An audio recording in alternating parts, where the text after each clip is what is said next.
जय हिंद साथियों, एक बार फिर से आप सभी का हार्दिक स्वागत और अभिनंदन है। आज हम एक महत्वपूर्ण टॉपिक भारत की संसद के बारे में अध्ययन करेंगे। भारत की संसद, जिसे हम इंग्लिश में पार्लियामेंट बोल सकते हैं। भारत की संसद में अनुच्छेदों की मैं यदि बात करूं कि भारत की संसद किस अनुच्छेद के अंदर आती है, तो भारत की संसद आती है आपकी 79वें अनुच्छेद के अंदर में। 79वें अनुच्छेद के अंदर क्या दे रखा है कि भारत में क्या होगी, एक संसद होगी जिसमें भारत की संसद किससे मिलकर के बनती है। यदि भारत की संसद की मैं बात करूं तो भारत की संसद तीन चीजों से मिलकर के बनती है। तीन चीज कौन कौन सी होती है? तीन चीजों की मैं यदि बात करूं तो नंबर 1 पर कौन सी होती है आपकी? नंबर 1 पर होती है राज्यसभा। राज्यसभा। नंबर 2 पर कौन सी होती है? नंबर 2 पर होती है आपकी लोकसभा। और नंबर 3 पर कौन होता है? नंबर 3 पर होता है राष्ट्रपति। भारत का प्रथम नागरिक किसे मानते हैं हम? राष्ट्रपति को मानते हैं। अनुच्छेद कितने के अंदर संसद होगी? अनुच्छेद 79 के अंदर संसद होगी। यदि राज्यसभा की मैं बात करूं, राज्यसभा में कौन सा अनुच्छेद आता है? राज्यसभा में अनुच्छेद आता है अनुच्छेद 80। और लोकसभा में कौन सा अनुच्छेद आता है? लोकसभा में अनुच्छेद आता है 81। यानी कि भारत की संसद किससे मिलकर के बनती है? प्रत्येक परीक्षाओं के अंदर पूछा गया प्रश्न है। और भारत की संसद किन तीन चीजों से मिलकर के बनती है? इसमें ऑप्शन दे रखा है 2 सदन और 1 राष्ट्रपति। लोकसभा, राज्यसभा और राष्ट्रपति। यानी कि लोकसभा और राज्यसभा क्या है? ये 2 सदन होते हैं। सदनों की मैं बात करूं, जिस प्रकार से राजस्थान के अंदर राज्यसभा की जो सीटें हैं वो आपकी 10 है। और लोकसभा में राजस्थान में लोकसभा की कुल सीटें कितनी है? 25 है। तो राजस्थान में राज्यसभा की सीटें कितनी है? 10 है। तो ठीक है, अब मैं आपसे ये क्वेश्चन पूछूं, परीक्षा के अंदर पूछा गया प्रश्न है कि भारत में राजस्थान में दोनों सदनों की कुल कितनी सीटें हैं? यानी 25 तो लोकसभा की और 10 राज्यसभा की। कुल सीटों की संख्या कितनी है? आपकी 33 है। अब देखिए यहाँ पर हेडिंग लगा करके लिखिएगा, एक तरफ राज्यसभा। कौन सी सभा? राज्यसभा। और इधर कौन सा, ये कंपैरिजन करते चलेंगे, इधर कौन सी होगी आपकी? लोकसभा।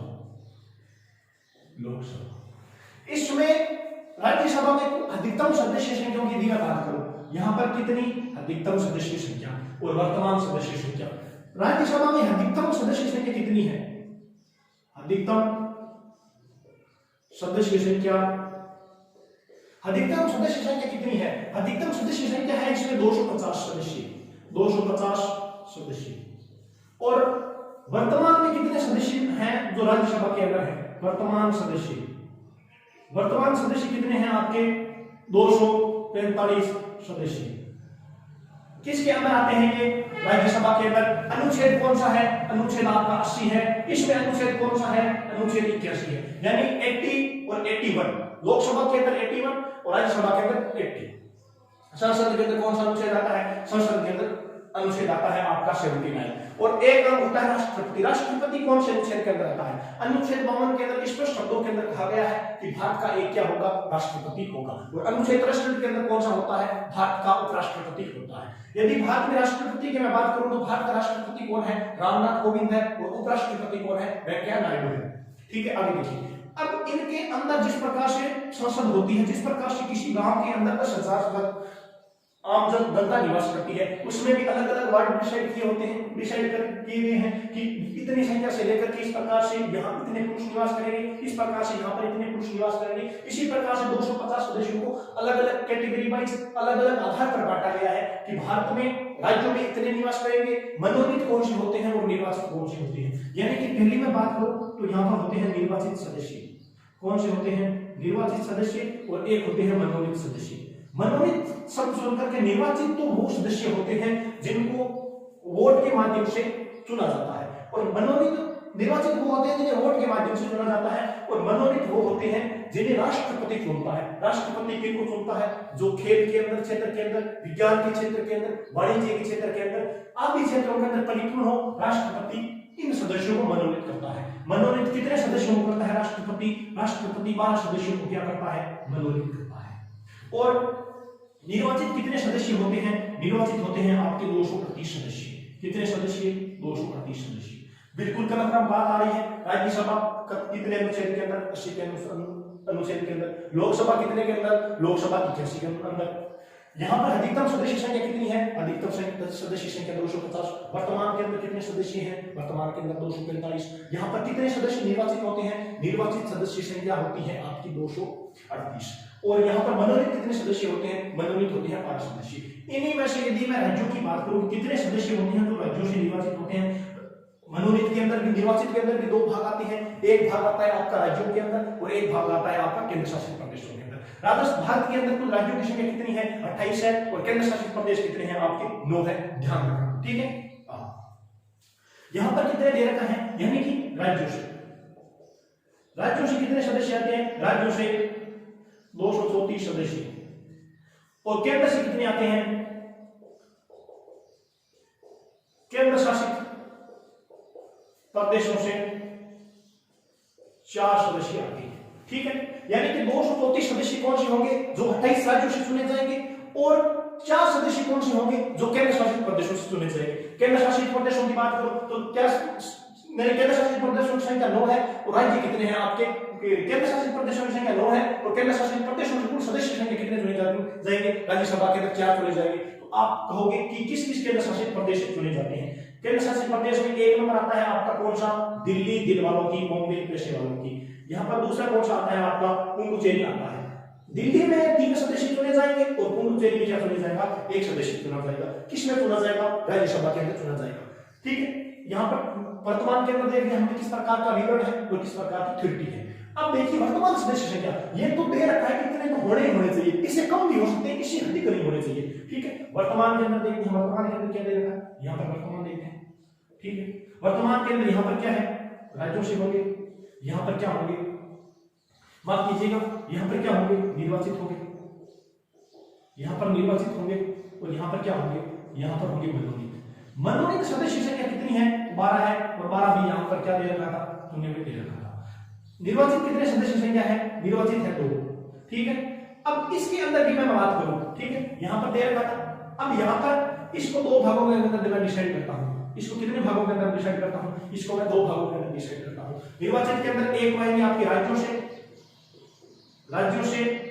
निर्वाचित और एक आएंगे आपके केंद्र शासित प्रदेश से निर्वाचित, केंद्र शासित प्रदेश, ठीक। यहां पर देखिए क्या होता है, राज्यों से सदस्य संख्या कितनी निर्वाचित होती है? राज्यों से कुल सदस्य संख्या 245 है, 233 तो निर्वाचित होते हैं, मतलब कि 229 सदस्य किससे आते हैं? 229 सदस्य राज्यों से आते हैं और 4 सदस्य किससे आते हैं? 4 सदस्य आपके केंद्र शासित प्रदेश से आते हैं। केंद्र शासित प्रदेश में दिल्ली से कितने आएंगे? दिल्ली से 3 आएंगे। पांडुचेरी से कितने आएंगे? पांडुचेरी से 1 आएगा, यानी कि 1 और 3 कितने हो गए? 1 और 3 4 हो गए। केंद्र शासित प्रदेश से कितने सदस्य आते हैं? केंद्र शासित प्रदेश से 4 सदस्य आते हैं। ध्यान रखना, दोबारा बताता हूं। संसद पढ़ते हैं हम, संसद को इंग्लिश में क्या कहा जाता है? संसद को इंग्लिश में पार्लियामेंट कहा जाता है, ठीक है। संसद के 3 भागों की बात करो, संसद के अंदर संसद किन 3 चीजों से मिलकर के बनती है? संसद 2 सदनों से मिलकर के बनती है। सदन कौन से होते हैं? लोकसभा, राज्यसभा। एक क्या होता है? राष्ट्रपति होता है। राज्यसभा के का उल्लेख अनुच्छेद 80 के अंदर दे रखा है कि भारत की एक राज्यसभा होगी। लोकसभा का उल्लेख अनुच्छेद 81 के अंदर दे रखा है, या अनुच्छेद 81 के अंदर लोकसभा की संरचना दे रखी है। राज्यसभा के अंदर अधिकतम सदस्य संख्या कितनी होती है? राज्यसभा के अंदर अधिकतम सदस्य संख्या होती है 250। वर्तमान सदस्य संख्या कितनी है? वर्तमान सदस्य संख्या है 243। इन अधिकतम सदस्य संख्याओं के अंदर जो निर्वाचित होते हैं, निर्वाचित किसे कहा जाता है? निर्वाचित वो सदस्य जो मत के माध्यम से चुने जाते हैं, उनको क्या कहा जाता है? निर्वाचित कहा जाता है, जो वोट देकर के चुने जाते हैं, ठीक है। मनोनीत कौन से होते हैं? मनोनीत वह सदस्य होते हैं, मनोनीत कौन करता है? मनोनीत राष्ट्रपति करता है। पहले लोकसभा के अंदर भी पढ़ेंगे, 2 आंध्र भारतीयों को वर्तमान के अंदर प्रावधान को आंध्र भारतीयों को हटा दिया गया है। देखिए वर्तमान सदस्य संख्या में जो 250 है, उनमें से 238 सदस्य किससे निर्वाचित होंगे? 12 सदस्य मनोनीत होंगे। निर्वाचित सदस्य संख्याओं के अंदर एक कैटेगरी राज्य से आती है और एक कैटेगरी केंद्र से आती है। राज्यों से कितने होंगे? राज्यों से 234 सदस्य चुने जा सकते हैं, ठीक है। और मनोनीत और केंद्र से कितने चुने जाएंगे? केंद्र से 4 चुने जाएंगे। दिल्ली से 3 चुना जाएगा और पांडिचेरी से 1 चुना जाएगा, यानी कुल मिलाकर के सदस्य संख्या कितनी हो सकती है? 250 हो सकती है। वर्तमान के अंदर यदि मैं यहाँ पर बात करूं, वर्तमान के अंदर कितने हैं? 245। निर्वाचित कितने हो रहे हैं? निर्वाचित आपके 233 हो रहे हैं। मनोनीत कितने हो रहे हैं? मनोनीत 12 हो रहे हैं। राज्यों से कितने आ रहे हैं? राज्यों से 232 आ रहे हैं। और केंद्र से कितने आ रहे, केंद्र से 4 आ रहे। ठीक है, यहां पर तो ये राज्यसभा हो जाती है। अब बात करते हैं हम इसकी लोकसभा की। ठीक है,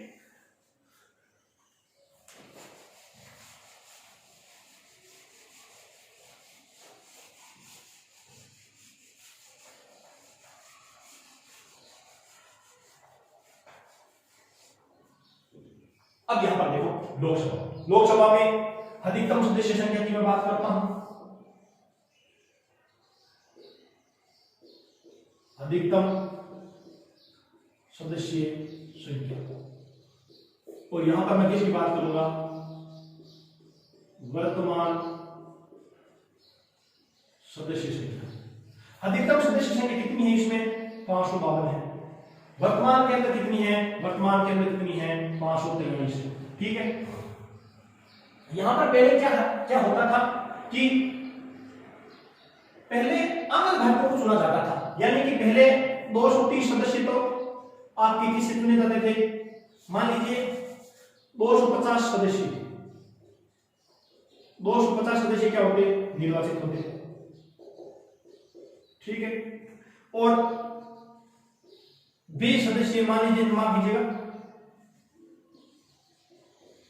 2 सदस्य क्या होते, मनोनीत होते, मनोनीत होते, जिनको क्या बोलते हैं, एंग्लो भारतीय, एंग्लो भारतीय कहा जाता। ठीक है, 250 सदस्य क्या हो रहे हैं, निर्वाचित हो रहे हैं, जिनको वोट के माध्यम से चुना जाता है, उनको क्या कहा जाता है, निर्वाचित कहा जाता है। मताधिकार वैसे मताधिकार जिनकी आयु 18 वर्ष हो चुकी है, वो व्यक्ति क्या कर सकता है, वो व्यक्ति मतदान कर सकता है, मत का प्रयोग कर सकता है। ठीक है, अब देखिए आगे क्या होता है, तो इन सदस्यों को वर्तमान के अंदर क्या कर दिया गया है, इन सदस्यों को वर्तमान के अंदर हटा दिया गया है।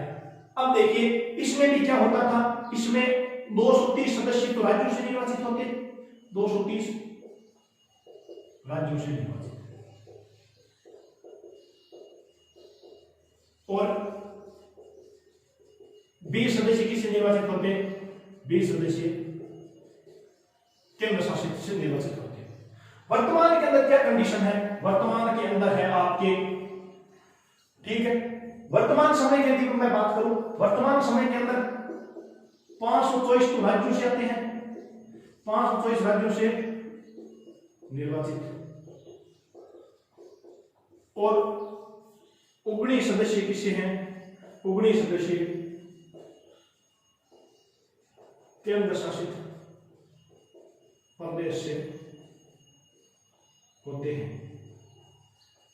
अब यही बात करेंगे हम कि उनको क्या कभी परिवर्तित नहीं किया जा सकता। यहां पर देखिए अनुच्छेद अधिकतम 245 250 सदस्य निर्वाचित होंगे, 2 सदस्य मनोनीत होंगे, राज्यों से 230 आएंगे, केंद्र से 20 सदस्य आएंगे, 2 क्या होंगे, आंगन भारतीय होंगे। वर्तमान समय के अंदर आंगन भारतीयों को क्या कर दिया गया, हटा दिया गया है। और वर्तमान समय के अंदर मैं देखूंगा कुल सदस्य संख्या कितनी है, 243 है, 524 सदस्य, माफ कीजिएगा 543 है, 224 सदस्य क्या है, 224 सदस्य राज्यों से आते हैं, 19 सदस्य किससे आएंगे, 19 सदस्य केंद्र शासित प्रदेशों से आते हैं। ठीक है, यहां पर आगे देखिए क्या होता है कि यहां पर हमने ये बात पढ़ ली।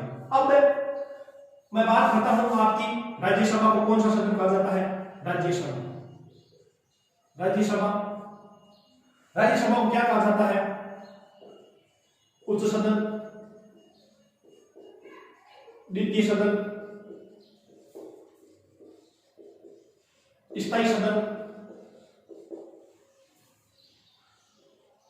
अनुभागों का सदन, और एक क्या कहा जाता है आपका विशिष्ट, विशिष्ट लोगों का सदन कहा जाता है। कहा,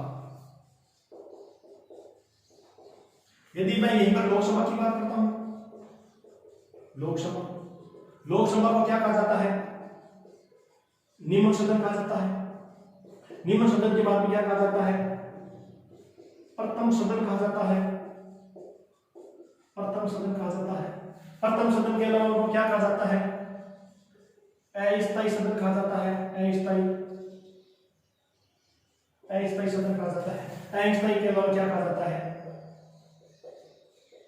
युवाओं का सदन, कहा जाता है। परीक्षा के अंदर पूछा जा सकता है प्रथम सदन किसको कहा जाता है? राज्यसभा, लोकसभा, उपयुक्त में से किसी को भी कहा जा सकता है या किसी को भी नहीं कहा जा सकता है। प्रथम सदन लोकसभा होता है, द्वितीय सदन राज्यसभा होता है, उच्च सदन राज्यसभा होता है, निम्न सदन और उच्च सदन और निम्न सदन, निम्न सदन लोकसभा, उच्च सदन राज्यसभा। ठीक है, इस क्लास के अंदर हमने आपको 3 से 4 चीजें महत्वपूर्ण पढ़ी। ठीक है, अनुच्छेदों के बारे में बात की, प्रत्येक सदस्य संख्याओं के बारे में बात की, सदस्य संख्याओं के बाद में हमने उच्च सदनों को प्रकाश से देखा कि सदन के उपनाम देखे। अगली क्लास के अंदर हम कार्यकाल विधिवत तौर पर कार्यकाल के बारे में चर्चा करेंगे। लोकसभा का कार्यकाल 5 वर्ष होता है, राज्यसभा का कार्यकाल अस्थायी है, राज्यसभा का कार्यकाल नहीं होता है, राज्यसभा के सदस्यों का कार्यकाल 6 वर्ष होता है। प्रत्येक 2 वर्ष के बाद में 1/3 सदस्य क्या हो जाते हैं? सेवानिवृत्त हो जाते हैं। आज की क्लास के अंदर इतना ही। कल की क्लास के अंदर हम कार्यकाल और उनकी प्रथम बैठकों के बारे में करेंगे। धन्यवाद साथियों।